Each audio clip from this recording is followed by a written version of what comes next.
Good morning, students. Welcome. After a long time, we are going to meet here.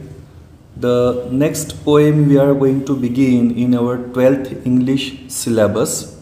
It is Father Returning Home. First of all, let us begin with the icebreakers. Discuss with your partner the difficulties that you face while commuting to and from the college by public transport. So we are students, and many of us, they have to travel because the place where we live, we do not have the education facilities, and because of it we have to commute from our smaller village to a larger town or maybe a city every day. So the people who commute from one place to the another, that is, or travel regularly for the work purposes, they are called commuters. Okay. Now, what type of difficulties you might face? These can be, here you can write in the first one, that is the crowded the buses or sometimes the trains also. Okay, if you are living in a larger city, then you will have to travel by train also, and so we find such trains, the local trains, and again the buses, they are also very crowded, particularly the time when we are heading for our college. Then second आप यहाँ पे दे सकते हैं वो, जैसे कि difficulties to enter in such a traveling means the buses or the trains also.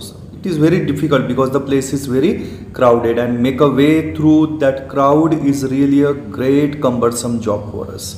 Okay, आगे में हम सी में लिख सकते हैं यहाँ पे, that is some of the times these buses and trains also they get late, and so they have irregular time, and sometimes we miss our lectures also.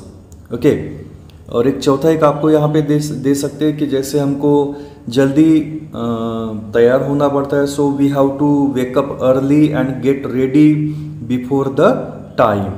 Okay, तो ये हम यहाँ पे डिफिकल्टीज बता सकते हैं. सेकंड एक्टिविटी यहाँ पे, the similar problems are faced by the other commuters on the way to their workplace.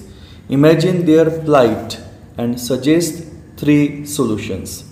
तो यहाँ पे ये plight वर्ड यूज किया हुआ है, आपको मीनिंग पता होगा इसका. तो plight यानी डिफिकल्टीज. ओके, तो कम्यूटर्स का मीनिंग तो आपको बताया. तो सोल्यूशन क्या है यहाँ पे, एक जैसे दिया हुआ है, वो दिया हुआ यहाँ पे giving them your place to seat, है ना. तो giving them your place to seat. उसके बाद में और एक दे सकते हैं, शेयरिंग आवर कार्स और our vehicle with them, sharing the rides, okay, with such people who are the regular commuters, and again if you know by frequently traveling along with them, है ना. देन थर्ड एक आप दे सकते हैं कि calling और आस्किंग फॉर हेल्प. ओके, आप उनको खुद होके पूछ सकते हैं. Okay, that can be also a solution. Then sharing our lift also, आप अपने लिफ्ट भी उनके साथ में शेयर कर सकते हैं. ये कुछ आप दे सकते हैं यहाँ पे. ओके, आगे बढ़ते हैं अभी. Complete the following table. यहाँ पे the way our elders take care of us. तो कंप्लीट टेबल आपको कंप्लीट करना है. आगे का भी बी सेक्शन में का मैं पढ़ लेता हूँ. The way you can take care of elders in your family. Okay, तो एल्डरली पीपल जैसे हमारी केयर करते हैं, उसी तरह से आप भी उनकी केयर कर सकते हैं. Love and protect us. This parents of us, they love and protect us. तो हमारी ड्यूटी क्या बनती है, help them in our daily शोज. अब तक आपको नहीं समझा होगा तो ये मैं बता दूं आपको.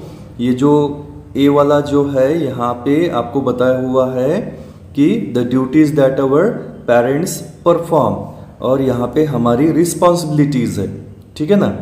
The work that our parents do here और यहाँ पे हमारी रिस्पॉन्सिबिलिटीज़ है। तो आप सेकंड जो है ये यहाँ पे आप यहाँ पे दे सकते हैं कि आप they support us, they guide us, they look after our education. फिर एक आप दे सकते हैं कि यहाँ पे they gift us on the special occasions like our birthdays, है ना, when we are successful or again have some great success in some competition, like those things at a time they are very happy and they gift us with something, or again sometimes they offer us the money that we need to spend, okay, with our friends। then यहाँ पे आप second में दे सकते हैं, जैसे आपने उनको daily shows में उनको हेल्प करे आपने, तो आप यहाँ पे बोल सकते हैं कि here help in other requirements, जैसे कि डेली शॉज तो हो गए, लेकिन डेली शॉज के अलावा और भी दूसरी चीज़ें हो सकती है वहाँ पे, तो उनको केयर करना। और एक यहाँ पे दे सकते हैं कि मेडिकल जो कुछ रिक्वायरमेंट्स है उनकी, talk with them, converse with them, है ना, तो ये भी आप वहाँ पे दे सकते हैं। फिर नीचे में आपको एक दिया हुआ है right your duties towards the following, आपको अपनी ड्यूटीज़ बतानी है यहाँ पे। तो वो ड्यूटीज़ कौन सी बनती है, let us see the parents. About the parents what type of duties that we have, that about the parents do the things that they have asked for, do our studies and be a good child, a responsible family member and have a good family bond। Siblings में आप यहाँ पे दे सकते हैं, siblings के लिए हमारे brothers and sisters जो है उनके लिए हमारी क्या ड्यूटीज़ बनती है, the duties are like that look after them, care for them, help them, है ना, ऐसे आप दे सकते हैं। ग्रैंड पेरेंट्स के लिए to talk with them, help them, share our experience, whatever the things have happened with us during the day, we can talk about them, we can take some suggestions from them, okay। उनको पैसे की ज़रूरत नहीं है old parents को, उनको ज़रूरत है आपके प्यार की, आपकी कुछ थोड़ी सी बातचीत भी उनके लिए बहुत एनर्जी का काम करती है। So we need to talk with them, okay, respect them also, that is also possible. Then school और कॉलेज में हमारी ड्यूटीज़, टीचर्स के लिए क्या ड्यूटीज़ है, तो उनको रिस्पेक्ट करना, उनके इंस्ट्रक्शंस को फॉलो करना, साथ ही में कुछ स्पेशल डेज वगैरह सेलिब्रेट करते हैं तो उनमें पार्टिसिपेट करना, और बी अ गुड स्टूडेंट, वहाँ पे अपना एक तरह से खुद को प्रेजेंट करना। क्लासमेट्स के लिए हमारी ड्यूटीज़ क्या बनती है, तो उनसे हेल्पफुल रहना, कोऑर्डिनेट करना, be a good friend of them, okay, तो उनकी तकलीफ़ें समझना, उनको हेल्प करना if they need, all those things that we can do here. चलिए अभी पोएम की तरफ बढ़ते हैं। यहाँ पे सबसे पहले है some introduction about the poet Dilip Chitre, okay. Now Dilip Chitre was a celebrated bilingual poet. Bilingual यानी जो 2 लैंग्वेजेस में वर्क करते हैं। So he is a very celebrated, means here renowned, a famous, बहुत ही ज़्यादा फेमस थे वो, bilingual poet and translator with a remarkable work in Marathi and English. Now he is known as a translator also. He has worked as a translator, and again his work is remarkable in Marathi as well as in English language also. His versatile creativity, means here all round creativity, extend to painting, filmmaking, okay। तो वो एक poet है खुद, एक translator है, ठीक है ना। उनकी आइडेंटिटी देखिए आप यहाँ पे, एक पोएट करके है, एक ट्रांसलेटर करके है, उसके बाद में एक पेंटर भी है और एक फिल्म मेकर भी है। इतनी सारी उनकी एक तरह से पहचान रह चुकी है। And is notable contribution as a magazine columnist, और साथ ही में एक कॉलमनिस्ट करके भी उन्होंने जॉब परफॉर्म किया हुआ है। ही रिसीव्ड द प्रेस्टिजियस साहित्य अकादमी award both for poetry as well as for his well-known translation work, says Tuka. ना उन्होंने एक ट्रांसलेशन वर्क भी किया हुआ है और ये है सेज तुका नाम का। And what are the contents of it? These are the popular abhangas, spiritual poems. Abhanga यानी जिनको हम इंग्लिश में बोलते हैं poems, by saint Tukaram. He had started translation of literary works of saints in Marathi at the age of 16।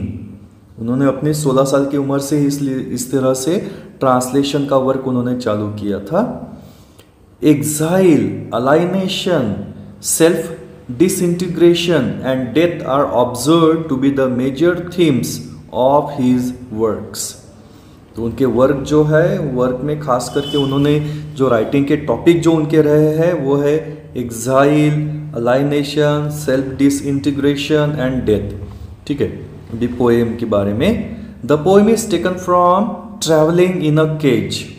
ये जो collection है of poems इसमें से ये पोएम ली हुई है। It draws a portrait of a suburban commuter, एक जो सबर्बन एरिया में रहने वाला जो कम्यूटर है, तो उनके बारे में ये पोएम बताती है हमें। It depicts his dull, monotonous, exhausting and equally pitiable daily routine. So it talks about his dull, monotonous, exhausting और पिटिएबल डेली रूटीन के बारे में हमें वो बताती है। It describe a force alienation at home, एक तरह से जबरदस्ती से थोपा हुआ alienation at home, which is reflected through the stale food and lack of sharing. His children refuse to share their joys and sorrows with the hard-working father, who as a result is forced to retire into solitude. This very painful loneliness is a symbol of man's isolation from the materialistic man-made world. तो ये बहुत ही अभी गंभीर समस्या बन चुकी है कि यहाँ पे जो हमारी जो मॉडर्न जनरेशन है, एक जनरेशन गैप सी बन गई है और इसकी वजह से हमने खुद का एक अलग वर्ल्ड तैयार कर लिया है जिसमें हम अपने फादर, ग्रैंड पेरेंट्स को एंटर नहीं करने देते। We think that they are useless for us, they can't be a part of our world, और इसीलिए they have to live a different type of life which they have never expected. तो ये introduction हो गई poem की। अभी हम poem को बिगिन करेंगे।